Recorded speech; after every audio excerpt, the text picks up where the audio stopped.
My mother-in-law tried to take over our home, issued an ultimatum, and expected my husband and Phil's support, but they've had enough too. I hate that it came to this, but we finally had to sit down and confront my mother-in-law. My relationship with her always used to be good, until we let her move in with us. My father-in-law is a multicultural studies professor at the university here in town. He recently got the opportunity to teach for 2 semesters in Germany, which has always been a dream of his. The only thing is, my mother-in-law has some health conditions that require her to be near her healthcare providers.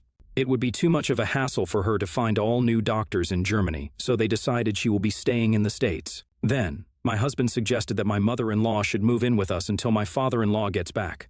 They were planning on selling their house and downsizing soon anyway, so now would be a perfect time to do it. That way they could save money by not having to pay a mortgage for a year, and my mother-in-law could get lots of time with her grandkids while living with us. It did seem like a solid plan in the beginning, so I agreed. But now I really wish I could go back in time and change my mind. It's only been 3 weeks since she moved into our guest room, and I'm already losing my mind. In this short time, I've seen a side of her I've never seen before. It probably doesn't help that I work from home, so I'm cooped up with her here all day long. Her criticism of how I work was actually one of the first things that began to drive me insane. She moved in with us over a weekend, and then life went back to normal for us on Monday. My husband left for work, and my kids left for school, and I retreated to my office like I always do. Except that day, my mother-in-law followed me. She made herself at home, kicking back in the spare chair I had across from my desk. She began to point out everything she would do differently with my wall decor. She pointed out that my side table was filled with distracting clutter. She offered to rearrange my file cabinets for me because it seemed the system I had was too disorganized. All the while, I was just trying to catch up on emails from the weekend and trying to drop hints that I really just wanted to be left alone to work. She didn't pick up any of them, though. She continued to sit there and nitpick for almost an hour, completely killing my productivity. Finally, she realized that her favorite show was on, so she went to go watch TV in the living room, which was fantastic at the time, but unfortunately, her television habits are another point of tension for us. The woman loves watching TV and absolutely refuses to miss any of her shows. And listen, I have 2 young kids. I do my best to limit their screen time, but sometimes I really just need to turn on their favorite movie to keep them occupied and allow me to get things done. My mother-in-law doesn't understand this, though. She insists that she be able to watch her shows anytime she wants.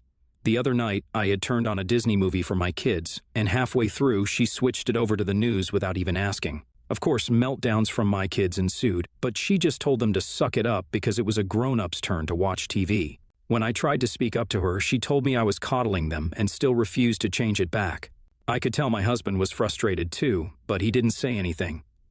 He's always been one to try and keep the peace, so I kept my mouth shut as best I could. It's only for a year, I kept reminding myself. But how was I going to be able to put up with this for a whole year? I thought it might be possible, until one day when it all came to a head. It was a weekday afternoon, and I only had an hour or so of work left to do, but I smelled a strong odor coming from the kitchen. So I went to check it out. My mother-in-law was in the kitchen cooking something in a pot on the stove. As soon as I opened my office door, I was hit with a strong scent that I knew could only be one thing: her homemade fish stew. It's a recipe that she says has been passed down for generations in her family, and she has been forcing her entire family to eat it for decades. My husband always shudders whenever the stew is mentioned, but no one has ever had the heart to tell her how awful it is. I asked her what she was doing, and she said she was making dinner for us. Just try to take one more thing off your hands, she said, which I appreciated, but honestly, I would rather cook 100 dinners than have to stomach her fish stew. But I couldn't deny that it was a nice gesture, so I decided to keep my mouth shut and do the best to get through it. I decided I could whip up some quesadillas or something for all of us after my mother-in-law went to bed later, since I knew my kids weren't going to touch that stuff. But, come dinner time, my mother-in-law insisted. Of course, my kids turned up their noses at the disgusting-looking soup, and she took personal offense to that.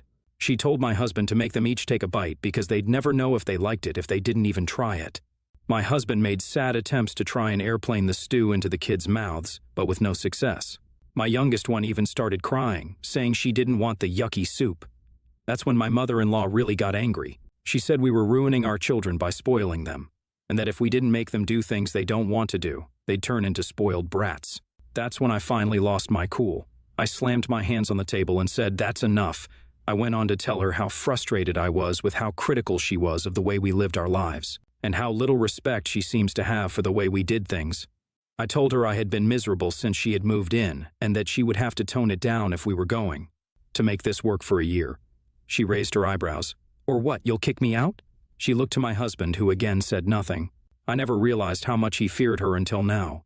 Realizing he wasn't going to stick up for her, she got up and stormed off to her room. I threw out the soup, then made us all chicken quesadillas instead. The next day, after everyone had left for work and school, and it was just my mother-in-law and I at home, she confronted me while I was making my coffee. She asked if we could sit and talk for a moment, and I said yes. Naively, I thought maybe she was going to apologize for the way she'd been acting. Instead, she did the exact opposite. "It's become obvious to me that you've brainwashed my son," she said angrily. "The son I raised would never let his wife speak to me like that, and would never allow his kids to get away with so much. So, let me tell you how this is going to go. Either you get over yourself and we all live in peace together, or I will do everything in my power to wake my son up and convince him to leave you." I was absolutely stunned. I couldn't believe she was serious. Did she really think my husband would take her side in all of this? I was so shocked I couldn't think of anything to say in the moment, so she just smiled and walked away, leaving me to think over my options. But I knew there was only one option. She has to go. But I wasn't going to be able to confront her on my own. I needed my husband's support. When he got home from work that night, I took him into our room and told him what she had said to me that morning. He was shocked as well, and apologized for allowing it to go this far. He agreed we needed to stand up to her. We decided we would do it the following night, since the kids were staying at a friend's house. That night, my father-in-law called my husband just to catch up. But my husband ended up telling him everything about how awful his mother had been, and the horrible things she had said to me. When my husband got off the phone, he said my father-in-law completely agreed that she needed to be confronted, and that he would like to be included in the conversation as well. We decided we would FaceTime him and have the conversation with her all together. So, the following night, my husband got home from work, and we dropped the kids off at their sleepover. I made dinner, and we asked my mother-in-law if she would sit down to eat with us. She agreed. Then we called my father-in-law. She was surprised when his face popped up on the screen. She looked back and forth at my husband and me with expressions of confusion, and then betrayal. She realized that this conversation was not going to go the way she wanted. Instead, this was an intervention. Somewhat awkwardly, we all said hello to my father-in-law. Then my husband stepped up and began to tell my mother-in-law why we were all there. He said that the way she had been behaving recently was unacceptable, and that the ultimatum she had given me was way out of line. He said that moving forward, she needed to either agree to be a better guest, or maybe she should look into finding a place to rent until my father-in-law got back. When he said this, she looked at my father-in-law in horror. "You're really going to let them speak to me like this?" she said. My father-in-law sighed, then said, "They're right, honey, and honestly, I've felt the same way for years but have never wanted to bring it up and upset you more. But I think it's definitely time you realize the hurtful way you treat people." That shut her right up. I think my father-in-law was the last person she expected to hear this from, so hopefully it was a big eye-opener to her. So, we summed up that she needed to be more respectful to us while she was living under our roof, or find another place to stay. She didn't say anything else for the rest of the conversation, just nodded and stared down at her plate, seeming embarrassed. After we hung up with my father-in-law, she silently put her plate in the sink, and then went straight to bed. So, now I guess all I can do is hope things get better around here. I know it had to be done, but I can't help but feel like a jerk for handing her an ultimatum by giving her another ultimatum. But at the end of the day, I know it's for the best and that I have to do what's right for my family. Now, let's just hope things get better around here. It's been a week since we sat down and spoke to my mother-in-law about her behavior, and honestly, things have only gotten worse. After our conversation, she told us the next day that she was going to start looking for a new place to live. I think she felt so backstabbed by us and by her husband that now she's resentful of all of us. When she's around us, she's being exceptionally moody and critical, but otherwise, she mainly keeps to herself in her room. I feel terrible that things turned out this way, but I guess I can't control how she was going to react. I can also tell that things have changed between her and her husband. I used to hear her on the phone with him every night, but now I don't hear them talking at all. I think this may have put their relationship on the rocks as well. Am I in the wrong for bringing it up the way I did? I absolutely didn't want it to come to this, but I couldn't let her continue to terrorize my house like that. I just feel some guilt for potentially ruining their marriage as well. NTA, you absolutely are not in the wrong. You have to protect your family, even if that means protecting them from other family members. Even if she was being critical, I feel like you could have been a little more empathetic toward your mother-in-law. Her whole life was uprooted when her husband went to Germany. I think ambushing her like that was a little too harsh. My 59-year-old brother and his wife unfortunately passed away from a car accident when their son, Tris, was 7 years old. Tris was very young, and all of our relatives refused to take him in, including my parents. I decided to adopt him and take care of him till he gets stable in his career. I have an only child the same age as Tris. We paid for Tris's education till he passed out of university and got a stable job. But the problem arose when Tris got to know about my will. It only had my daughter's name, and he got mad, telling us that we never treated him as our child and he was just an outsider, which is definitely not true. I have always treated him and my daughter equally. They both got an equal amount of gifts. I always used to take both of them on trips. But as for my will, only my daughter will get everything from it. I don't know. Also, English is not my first language, so sorry in advance. Tris has gone no contact with us. Info: yes, Tris inherited his parents' money, but it was not much because they died young. As for the will, my purpose to adopt Tris was to provide him proper education and help him build his career and make him stable in his life, which would not have happened if I would not have taken him in. Favoritism was never done, by the way. Kids and my kids always got along pretty well from the start, but it was the money I was saving for my daughter from way before. Okay, so I get it. A child deserves parents' love, and I might not be able to provide him with that. That makes me in a hole. But for the people saying I should have let him go to foster care instead, it's utterly ridiculous, especially when we all know the reality of foster care, and especially in a country like mine, which comes among the top 20 poorest countries in the world. The only reason I adopted Tris when no one was taking him in was to avoid him going to foster care.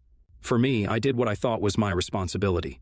I provided him with love and a stable home, maybe not as much as my daughter, as you guys are assuming, and I feel my duty is done. He is very well settled in life, with a family of his own. Also, there were a lot of questions asking what Chris calls me. I can't address all of them, but he calls me uncle from the start. It was not a father-son relationship, it was more of a friend-type relationship. I don't want Tris to be grateful for, what I did. I just want him to understand that the estate belongs to my daughter from the very start. YTA. When you adopt a child, you agree to raise that child as if they were your own. What you've just told your son is that you love him less than your bio daughter. Always have, and always will. You've just told him that he is not family. Of course he's gone no contact with you. Why would he not? I'd go no contact with you too. It's not about the money, it's about the fact that you've made it clear you do not love him as much as your daughter and do not consider him family. YTA. You say multiple times that you only took him in because no one else would, and your only goal was to get him through school and to have a set career. You never treated him like a son, you treated him like a project with a deadline. The will was just the latest in what is probably a long line of microaggressions that convinced poor Tris he was never wanted and will never be accepted as your son. Of course he went no contact. Hey, I am a 17 female, and my sister is 23 female. I have a really bad eating disorder, and recently I told my family about it. A doctor and my family have decided that hospitalization is necessary, as I'm really underweight, and so my sister and her boyfriend came to visit me before I go there in a few days. Things are a bit tense in my family right now, and I think my sister was really shocked that I have an eating disorder. She hasn't seen me in the last 4 years since she moved away, and I've lost a lot of weight since then. I also haven't talked to her in the last 3 years, so it's awkward. She told me I'm like a sickly coke addict.